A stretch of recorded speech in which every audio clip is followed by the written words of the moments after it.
Tom, thank you so much for joining us on the show, the B2B Podcast Stories. We're going to talk today about a very interesting niche and a very interesting podcast, the MedTech Gurus.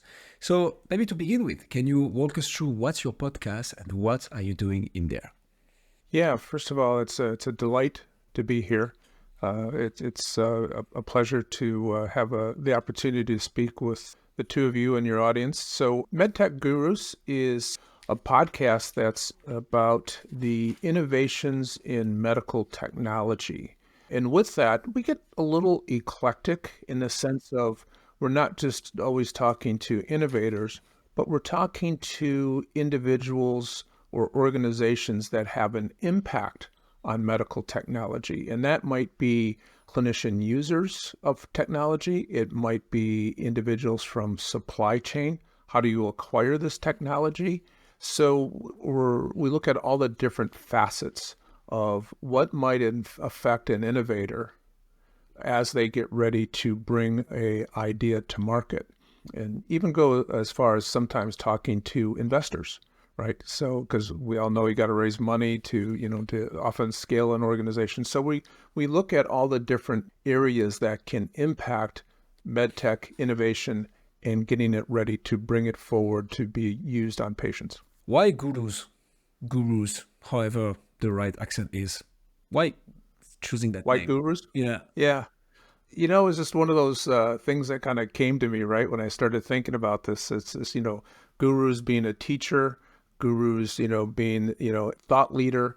And that was really what I wanted to try to connect with the podcast is how do we help and teach people and guide them through the path. And in my mind, that's what a guru is. Love that. So how about take us from the beginning through the story then. Why did you start it in the first place? I love that question because it started for me back 6 or 7 years ago. Oftentimes in the morning when it's the weather's relatively nice here, I would just go out for power walks to get my day going, and I was listening to podcasts. And, a couple different podcasts out there that I would listen to about, marketing products, entrepreneurism, those types of things. And I thought, wow, this is really an interesting avenue to promote thought leadership and help others in the industry. And I started looking around, specifically around medtech at the time. And to my surprise, there wasn't much out there for medical technology. There's some great podcasts, some great hosts in and around how to be an entrepreneur or how to be an innovator or how to sell or how to market. But, the whole concept of looking at something and niching and then niching again. So I looked at medtech and there wasn't much there. And I thought, okay, maybe we can do something around that. So it was really the just walking around and listening to other terrific hosts bringing great value and thinking, wow, I'm 35 plus years in the medical device industry. Perhaps I can bring some value that way too. And that was the genesis of the idea. So I love that. So the first intention of the podcast, and correct me if I'm wrong here, but the idea of a podcast, and we advocate for it, obviously, is that it's such a powerful networking tool, especially in the B2B space. But for your particular case, the intention was much more like, hey, there is nobody talking about this, there is lots of interesting stuff, and there is lots of people to educate as well. So it was really much more about, okay, there is the, obviously, technology niche, there is the medical niche, there is the intersection with the medtech, which is huge, by the way, and you're going to walk us through this a bit later on, but it's an amazing industry, but nobody's talking about it, at least in a podcast format. So how about I just start that? Did I summarize that correctly? Yeah, 100%, right? It's just like there's so many great stories that need to be heard and so many lessons learned that need to be heard in that space. And at the time, there really wasn't much in that arena. So that was the inspiration that helped me get going. Love that. So why the podcast in particular? Because you could have started a YouTube channel or TikTok videos, Tom. Yeah, right. Well, there's the old joke of I got a face for radio, right? So, I just, I kind of like the podcast format because it just, at the time, it was very comfortable. I might grow into some other things. I'm examining some of those other avenues now. However, having said that, I'm a big believer in really kind of finding your lane and just mastering that, right? And try for me, how can I be the best podcast host I can be, right? And how can I master that? And then, perhaps look at other avenues to expand into in the future. But right now, I just want to focus on being the best podcast host I can be. Absolutely love that. So it was quite a while ago, right? Because if I look at it right now, you're 100 plus episodes in with MedTech Gurus? I think we just published episode 223. That's much more than 100. In about 400, in about 4.5 years. So, we're 200 plus, and we publish on a sequence of every Wednesday. Every Wednesday morning, we've got a new episode coming out. And so what have you learned from those 4.5 years of doing podcasting in the MedTech industry, but more as a podcast host? Because I think you put the emphasis on it, right? I want to become and be the best podcast host I can. What got in the way of that? What did you learn from the podcast, and how did you benefit from it somehow? Yeah, I think whenever an individual starts on a journey of something new, right, you're definitely out of your comfort zone, right? Because I grew up in sales, so I was comfortable talking to individuals. But when you start trying to do it in an audio format or in a format where you're not in the same room with somebody, and then you also know that your words are going to be recorded, right? And it's going to be forever, right? At first, it was feeling very anxious about that, right? About making sure that I said the right things, and were there too many ums and ahs, and all. So it was really self-focused. So what I learned was trying to overcome some of that and not be so focused on self, but be focused on the content, right? How can we tell the story? What can I do to help pull that story? So as I went along, it really sharpened my listening skills. And I prided myself on being in sales, that I was a pretty good listener. But what I found out was I was probably an average listener. And being a host and an interviewer, you really have to pay attention to what the individual is saying to maybe pull out that little gem in there that can help enhance that story. So I think going through that journey, and I'm still going along that journey, I'm far from where I would ever want to be, but going through that journey, it taught me, number one, to be a better listener, and number two, to ask, I think, better or maybe enhanced questions along the way. A little bit of pressure put on us, Hussam. We better be good on this one because we just emphasized how important it was. No, but I love that. And so, because now let's dig into this, Tom. How do you become better at this? Do you listen to yourself? Like after you've interviewed 200 people, how do you come around? Okay, I need to become a better listener, because one might think, hey, I'm a great listener. Look, I'm spending maybe 20% of the time of the episode just listening to it. But it's not just about that, right? It's about listening, having an active listening, being able to, as you say, pick up on those gems and say like, hey, but you said something super interesting here. Let's dig into that to make the interview better, to give even more value to the audience, but make the whole conversation much more human and flowing. How do you do that? What are the lessons you've learned from 200 episodes on becoming better at that? Yeah, there's a couple things. First of all, I do listen to every episode that gets published, right? That's part of the word that comes to mind is some discipline, right? So I listen to every episode. Oftentimes I'll listen to it 2 or 3 times. The first time through, I like to listen just for the content. How did that go? Then I'll go back through and kind of, did I miss anything? Could I have asked a question differently? And some of the inspiration, you'll enjoy this, but some of the inspiration, I have a son that's a basketball coach. Cool. And he was telling me part of the discipline of coaching is, he'll watch a game, then he watches every player in that game, and then he watches all the subs. So he goes through like film 5 and 6 times to become better and to help teach. And I thought, wow, that's what I should be doing here, right? And really thinking about that. So that's one piece. And the other thing is, I think it's important for a podcast host to listen to other podcasts.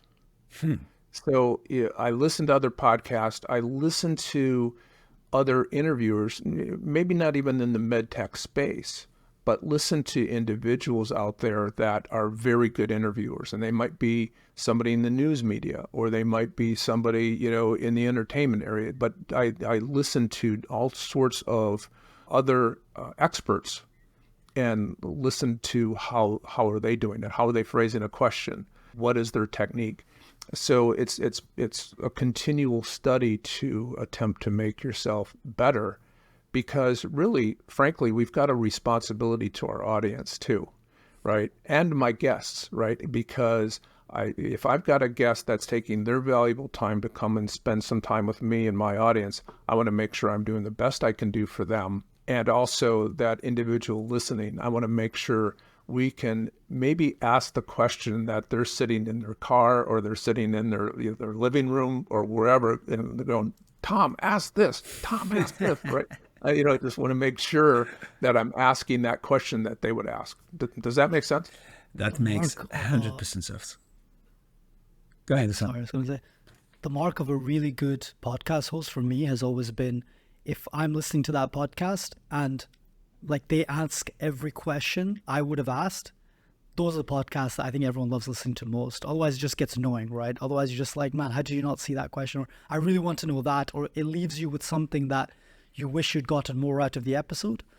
But the job of a good host is always to represent its audience as best as possible.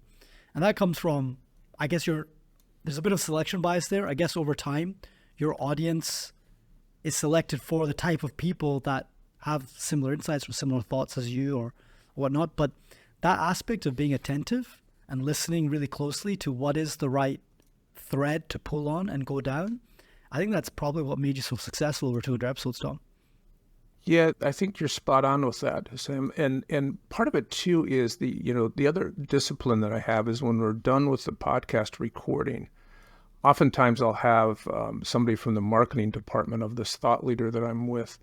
But I always ask the question at the end, what did you think? And I just leave it at that. And the best compliment I can get from my guest is, oh, that was fun. Because if it's fun, that means, they got their message out. They were happy. They were smiling. And I think a smile comes through even through sound medium like a podcast. And then I always ask the PR person or the marketing person, what did you think? Because really they're the toughest critic, right? And if they go, that was great content, I really enjoyed it, then you know that you've had a good engagement. And that's part of it too, making sure you're getting feedback along the way. We have a good friend, Mike Richards, who always said something to us when we first started podcasting, Tom, which was, ask your question and shut up and don't say any more. Now you said there that was fun. One thing that comes to mind when you said that was the book, How to Win Friends and Influence People, that people love talking about themselves and people love talking about themselves. So I think an easy way for podcasters to make sure their guest has fun is to make people feel like, yeah, I got to say everything I wanted to. I didn't feel interrupted at the wrong times. I felt like I was understood. I felt like I was heard. I felt like I was listened to. A lot of people just enjoy that generally. Is that what you find? Oh yeah, for sure. And I think there's another discipline involved in that. One of the things that I do, and I can tell that you gentlemen do the same thing, your pre-show research is really important, right? And when I get information about a potential guest, I do some digging, right? Because I want to learn the rest of the story. And it's kind of fun when you can ask that question that really brings out something, and they go, I've had a couple of guests go, gosh, I really appreciate the research that you did, right? Because I'll do that research. And like you, I'll send them an outline in advance so they know what we're going to talk about. We don't like surprises. But by doing that research, you can often find that little subtle thing, right? And I go as far back as digging into, if it's a public company, into their investor decks, right? Because now you can get insight into where the company's headed or what's been under development, right? And you can pull that out of the story that might not be on just a social media page or on the public relations bio they sent you. And just to just to pick up on something you mentioned earlier, Tom, the smile in the voice, and you as an ex-salesperson, I think you know what I talk about. When you leave voice messages, or even when you start pitching on the phone, what they teach you in sales training is like smile, because people will hear it. Prospect will hear that you have a smile on your voice, and they're like, oh yeah, okay, if he's enthusiastic about his product, it must be at least as good. So 100%. And you can feel that in podcasting as well, obviously. You are like in a super intimate relationship with your listener who is putting his headphones or her headphones, folding laundry, doing some sport, whatever, commuting, and listening to you for 45 minutes. Yeah, of course, they will hear the tones and the variation and like how you put your soul into the podcast, basically. 100%. I love that. Speaking of which, Tom, you have a business next to it, right? Mm-hmm. Where you're a partner at Accelerator Consulting? Accelerant Consulting. Mm-hmm. Right. Tell us a bit about that. Yes. What is it about, and how is there any link with the podcast? And how do you go around linking the two? Yeah, there is a link. Accelerant Consulting is an organization where we help innovators commercialize. So when a company gets to the point, a MedTech company gets to the point where they've achieved FDA authorization or authorization to market, or it could be in the EU or what have you. But once they get that authorization to market, what we find is they've gone through this grueling pathway, right, to develop their their concept, their innovation. They get it engineered. They get all the pieces in place. They do all the studies to get it authorized and ready for market. Huge hurdle. Mm-hmm. Then they get to that point, and then they go, now what? And Accelerant Consulting is there to pick up after that now what question, mm-hmm. right? Because they're trying to figure out, what's my best pathway to market? How do I get there? Who are the key influencers that I need? And there's no question that the healthcare delivery system and selling into the healthcare delivery system has gotten so much more complex, especially even in the last 2 years. It's gotten way more complex. Trying to navigate all of that, all those relationships, all the supply chain pieces, what's the market access look like? All of these questions start swirling around, right? And we're there to help take that innovator and help guide them through that labyrinth of traps out there that can trip them up. Mm. So with that, the podcast ties into it because those are often the facets that I'll talk about. As I mentioned at the top of the show, I talk to the innovators, but we also, I talk to supply chain executives. I talk to value analysis professionals. We talk to people in distribution. So we're talking about all these facets, and that helps build that network. But also, I learn a ton myself. I think I'm probably my best listener, right? Because I'm there firsthand, and I'm listening to these answers, and the opportunity to learn has been amazing. Absolutely love that. And I mean, yeah, for sure. If you're listening to all the episodes yourself at least once, if not twice, yeah, I can imagine you're your best listener. But on top of that, the fact of just speaking on a weekly basis to thought leaders, to innovators, to people who fund all this activity, and even all the people gravitating around the industry, that teaches you so much. And like, it's continuous.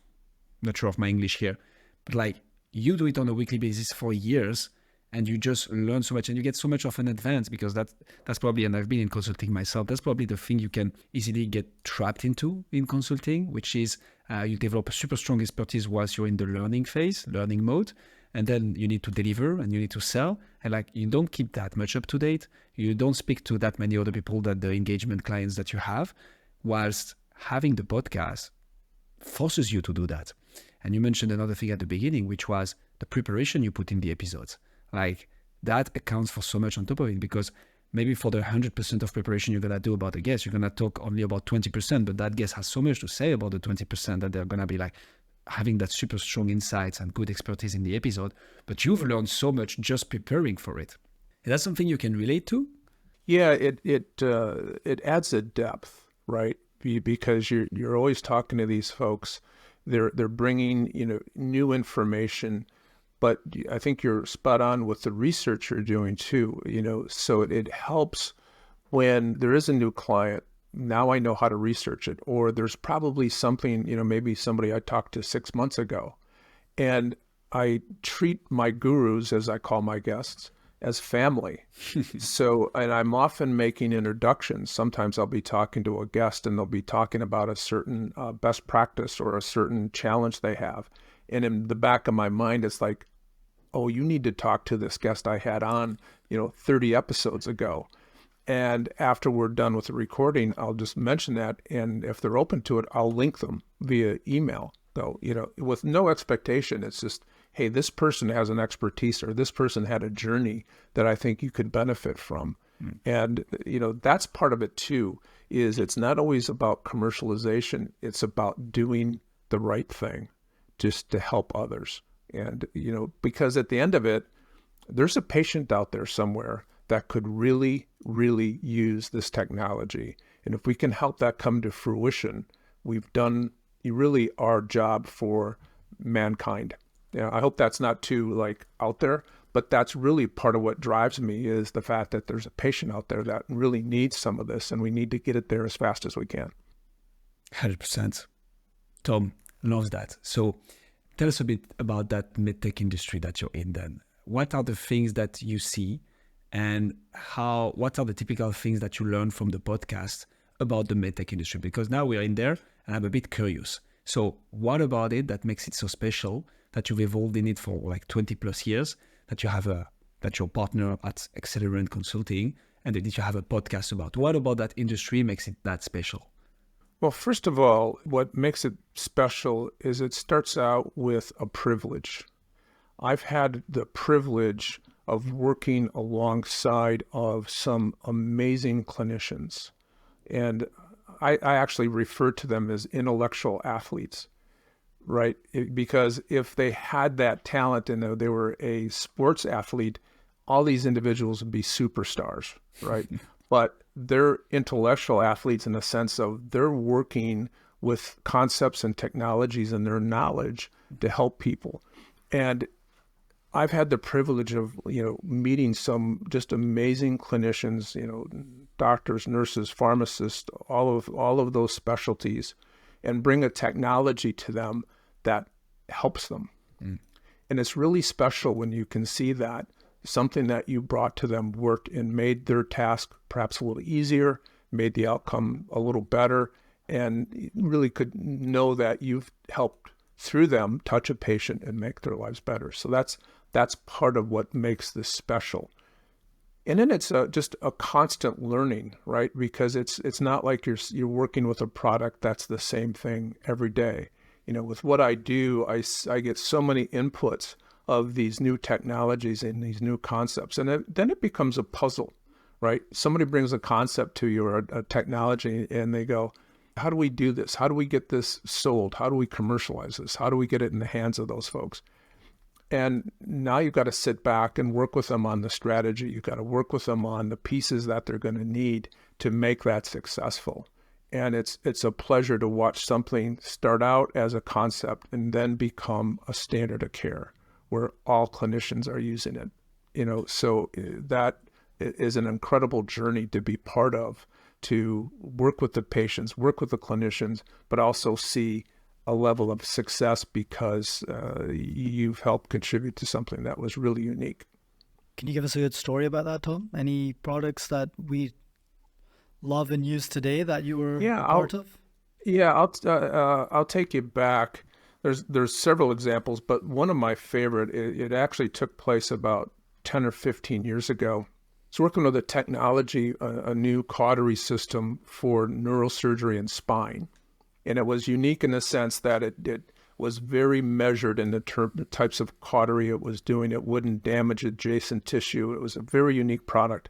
And I introduced it to a pediatric neurosurgeon at this hospital in the Midwest.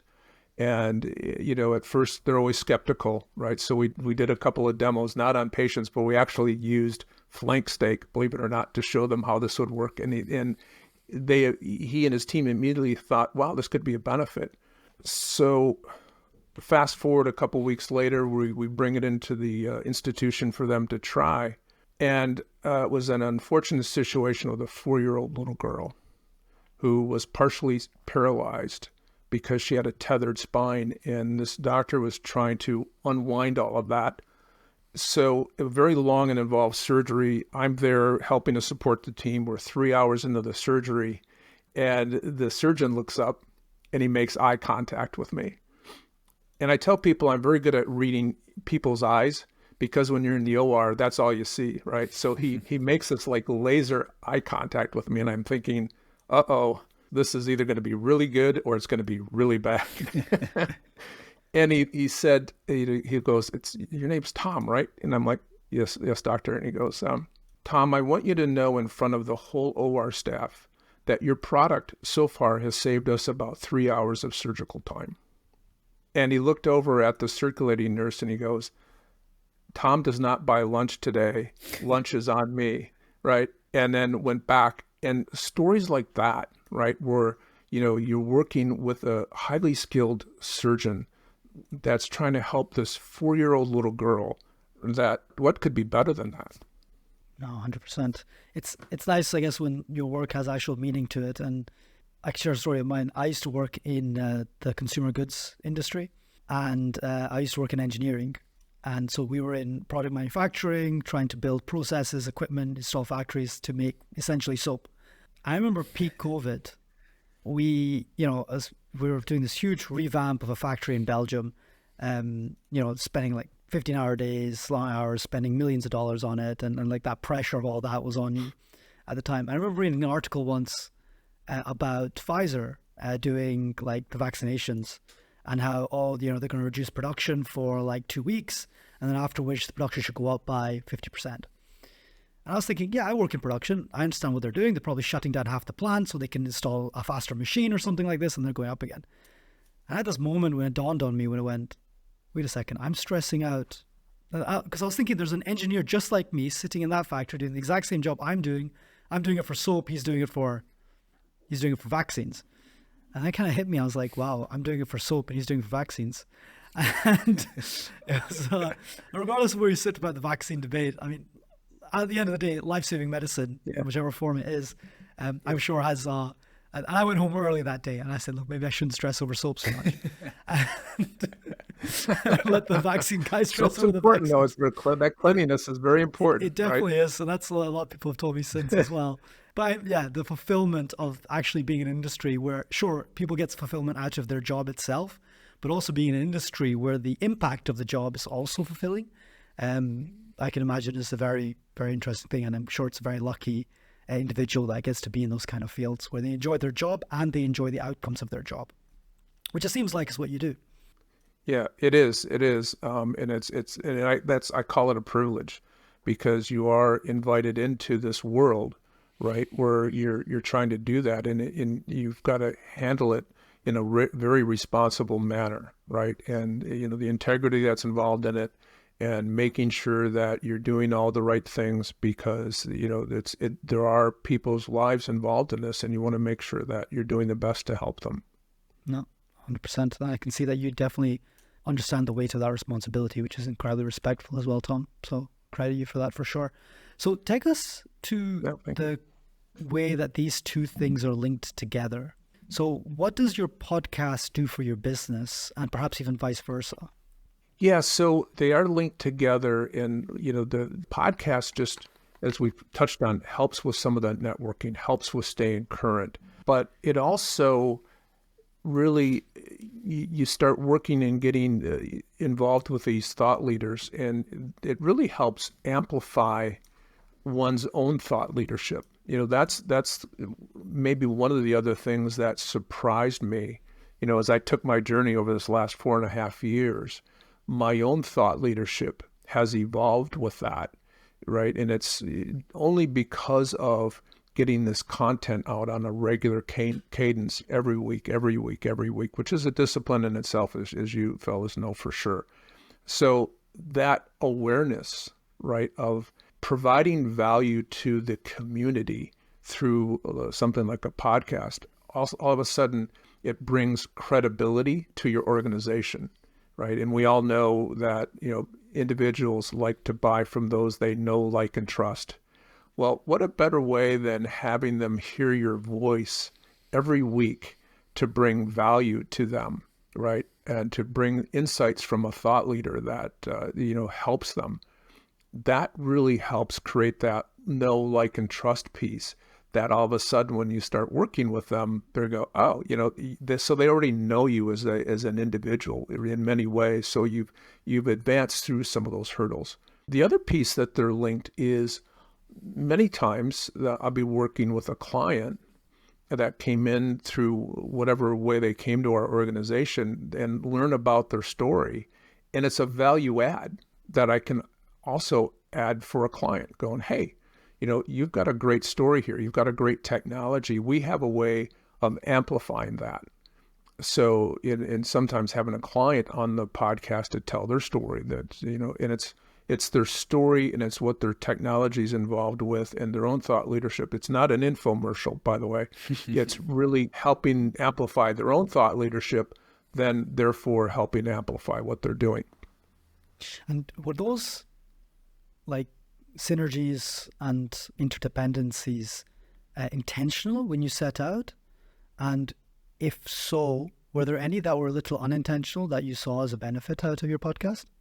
Well, Sam, first of all, I wish I was that smart. They were intentional, but I'm not, right? It was really more of, can I teach an old dog new tricks? Really was where that all started from, right? And just kind of seeing where this all would go. But it was, as we went through this journey, kind of realizing of, wow, there's things that can happen here, right? Because podcasts, are all over, these days. But when we started, they're still kind of special. And I had no idea where this might go, that I might do, 3 episodes and that would be it. Or, who knows, right? I don't think at the time I'd ever even considered the fact that I might have 200 plus episodes out there. But it was really more of just, this looks interesting. Let's see if we can do it. And that's really been kind of the surprise, is how it amplifies, right? All the downloads you get in, globally. Then, the value that you gain from that in terms of some of that thought leadership. And then, sitting down and thinking about, all right, how can we make these connections stronger, right? In the sense of what can we do to interweave some of this to gain extra value for our customers, our clients, and my guests. Does that make sense? 100%. One of the biggest challenge that we see in podcasting is consistency, Tom. It's being able to, of course, when you start out and you're like, oh, I'm going to get a few episodes out. That's cool. I'm going to get to network, talk to people, have a nice time, maybe even start building an audience. But then when it comes to, okay, we are 1 year in, we are less than 50 episodes because we weren't able to stick to it once a week, as we said we were. That's really the difficulty for a lot of podcasters. You're up to 100 episodes plus. After 4 years. So that's basically going at it for 4 years without missing an episode, without missing a week almost. How did you do that? It really comes down to discipline, right? And creating a process, which I did. So initially I was, trolling LinkedIn, trying to find guests, inviting people, asking friends, associates to come on the podcast. But it does take a discipline. I set aside time, right, in a busy schedule to make sure that I'm developing the right outlines. The phenomenal thing that's happened for me over the last couple of years is because we're out there, a lot of public relation agencies and others have discovered my podcast.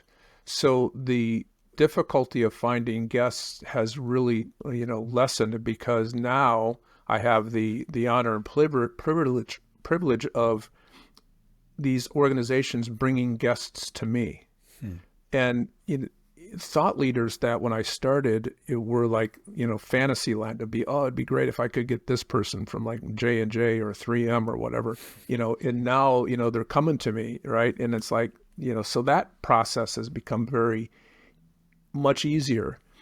Having said that, it also creates that other responsibility, coming back to discipline, where you've got to do the research. You've got to write a solid outline. You've got to be, we work around their busy schedules as well, and then in like the two of you, I know you've done, recordings at 10 o'clock in the evening. Me too. Oh, we did. Right? Because you're working around very busy people's schedules. But it comes down to treating them like customers. I tell the PR agencies and my guests, in a sense, you're my customer. You're my podcast customer because I want to treat you like that. So, working through and trying to make it as easy as possible for them. But it's that discipline of making sure that you've tightened everything up to the point where I even have written best practices. I've got 2 guidelines of what to expect. One with my process and one to what to expect on recording day. And we send that in advance, right? Mm-hmm. Because I found that it's respectful for them, but really it also helps me because it minimizes people having, dogs in the room, being in these noisy, situations or being in a noisy office or what have you. So by helping to prepare them. So it's those little things that really add up to helping, get through the process. And now at this point, I basically have some templates that I work with. I know what I'm going to do, right? When I see a guest, I know how I'm going to go research them. I've got certain outline templates that I can work with and enhance and questions and those types of things. So that really helps to make that process quicker. The other thing that is really worth noting is building a team. Right. Initially, I went out and I thought at first, well, maybe I can edit this, maybe I can put this all together. And I quickly learned that that was not the case. So I went out and found a professional editor producer. I'll give him a plug. His name is Jason Camps. He's in Miami. Shout out. And he's, a little shout out there. He's done every one of my episodes for 4.5 years. Wow. Right. The other thing we do that's fun is I've also have work with a graphic artist, Julia Donna Grandi. I'll give her a shout out. One of the things we do is we do episode art for every one of our guests. We title the episode, we put in their photo headshot, we use our logo, and Julia is phenomenal. She puts all this together, usually in a day or two, and we send it over to them as a proof, and then we give it to them. And the not so hidden agenda is if they use it and they promote it, then people become aware of the podcast. So, that's one of the other little things that we do, but it's thinking about all those pieces and getting that all lined up with some very solid people to help you and lift up what you're trying to do to help get that out there. I like that strategy. That's smart. Tom, would you mind if we send you a little artwork after this recording and you can publish it wherever you want? yeah, right. Right. No, but that's smart, actually. That's really good because that's one of the things that, not that we struggle with because usually people like to reshare, right, that they've been on the show. Like it's good. It's good social proof. It's good authority. It's more like, hey guys, I'm being recognized as a thought leader in this industry, so check it out. But like you go a step further. You say, hey guys, here are the deliverables. Do whatever you want with it. And eventually, it's even more of an incentive to publish themselves directly and put that link towards your podcast. So you don't to grow the audience because that's what we always say, right? Podcast is an amazing channel. Like we love it and we obviously believe in it a lot because we have 2 podcasts on our own. But you need to market it. And that's a very, very good tip to market your show, actually. I like that. Yeah. There is much more to unpack in what you said here, Tom. First thing I'd like to touch upon is in terms of preparation. I don't think we've spoken with somebody so far that has such a regulated industry in which they evolve in. Obviously, medical devices, services, tech in general is extremely regulated. And I suspect the guests that you have also tied with this kind of regulations, right? You need to walk around them.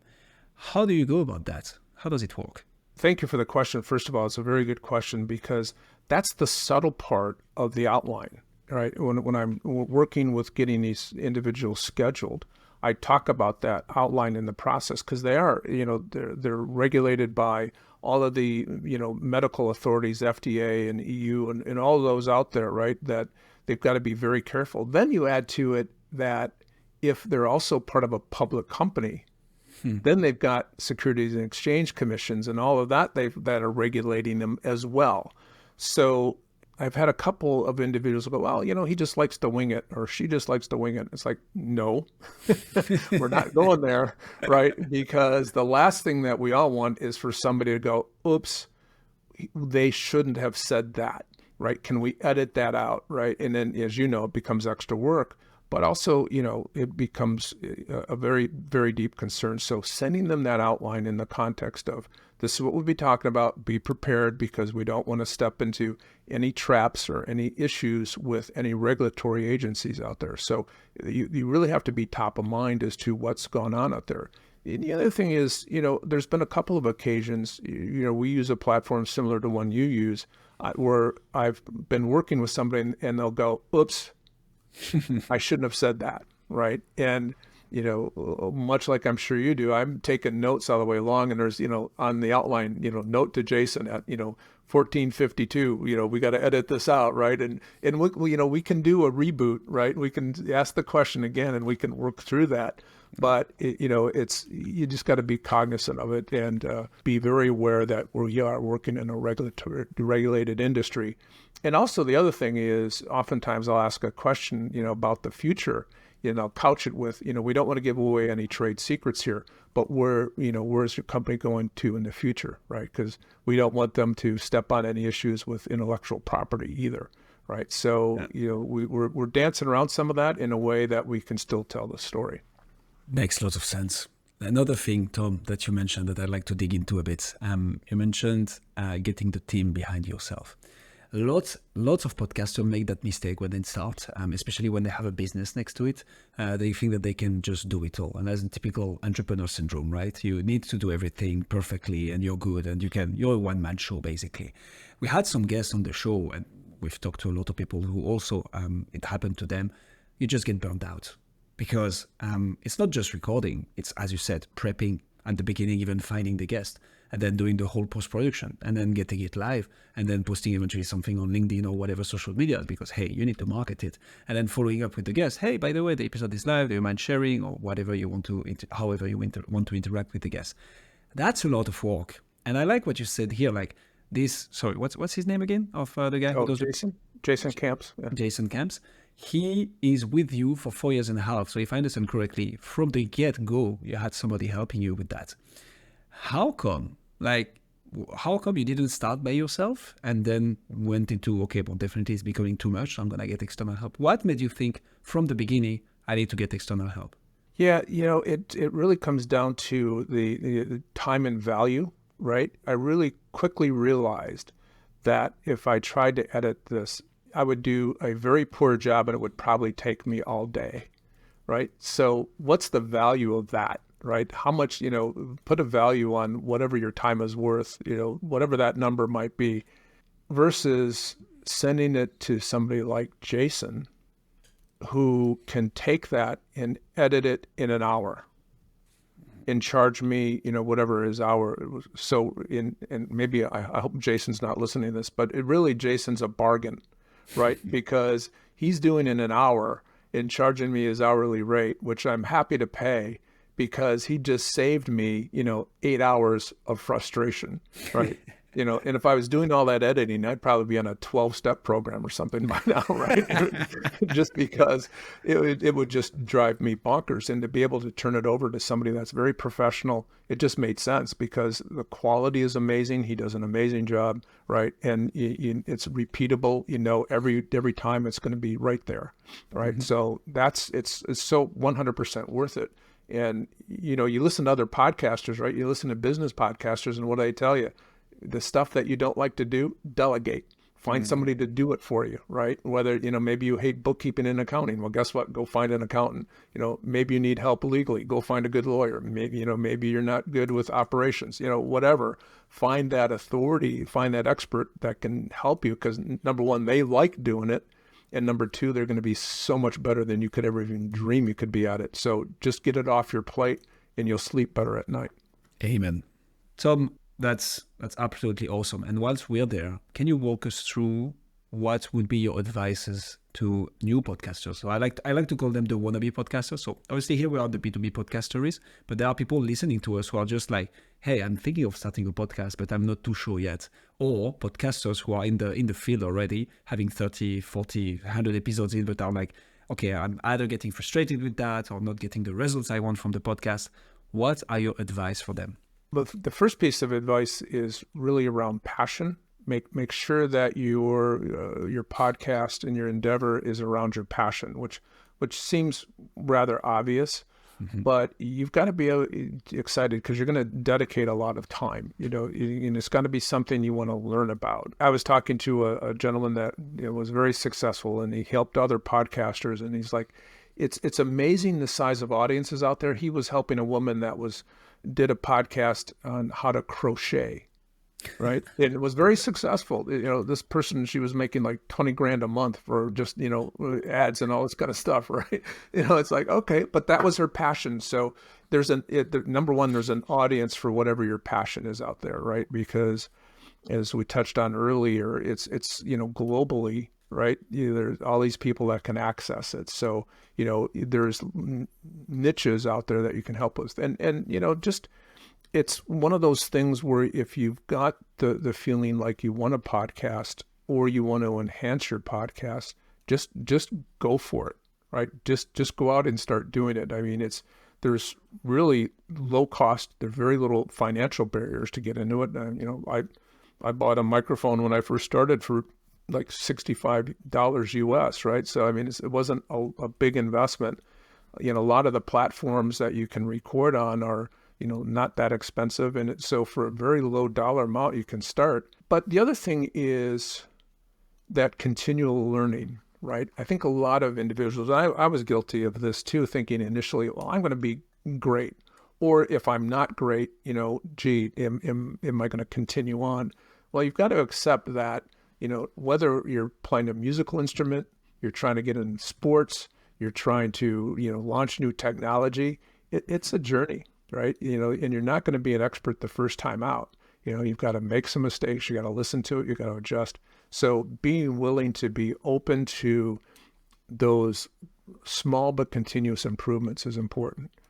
Don't start a podcast if you're not passionate about the topic that you're going to talk about. Couldn't agree more with that. And I would even add, if you want to pick up right on the answers from your guests, if you want to dig into certain topics, you're gonna, as you said, you're gonna have to spend so much time into it, but also to make it interesting, like to make it a success, because eventually as a podcaster, that's what you want, right? Whatever that success is, either it's growing the audience, either it's targeting that particular niche that you want to be in, networking with even people from your industry.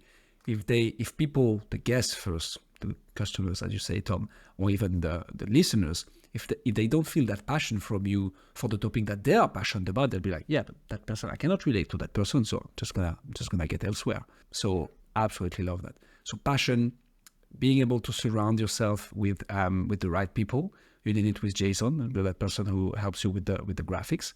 What was your biggest challenge then? Because you tackled from the get-go the external help. You were obviously passionate about it. You were in the industry for 20 years already. What has been, throughout those 200 episodes, the biggest challenge you've encountered? Yeah, I think initially it was just some of the scheduling, trying to find guests, trying to, get things out there. The other piece of it is I struggled with, and, I think might be helpful to your listeners, is defining success. What does success for your podcast really mean? MedTech is fairly niche-y, right? So I tell, when I talk to public relations people and publicists, it's like, I'm never going to be a Joe Rogan with, 20 million listeners, right? That's just not going to happen. But really understanding what success is all about, right? And making sure that you're kind of focused on that, because it does take a long time, right, to build an audience. I've heard some very, very high-powered, millions of listener podcast hosts talk about it takes them 3 or 4 years before they really started to see that level of engagement. So, that patience and defining success is really important in terms of what you're going to be able to do and kind of keep you involved in it, and, kind of keep you going that day to day. And then try to have fun with it. For me, it's fun, but some of those early challenges, coming back to your question of really trying to define success, really trying to say, gosh, it takes discipline. What can I do? Because, at first I was kind of, free ranging. I felt a little frustrated and unsettled because it wasn't quite where I wanted it to be. And once I started to develop my own process that I felt was repeatable, it did make it easier. And I found that it was, the result was better. I was really starting to like what I heard myself, right? So, and we are all our toughest critics. So I was able to really address my toughest critic being me. I love that.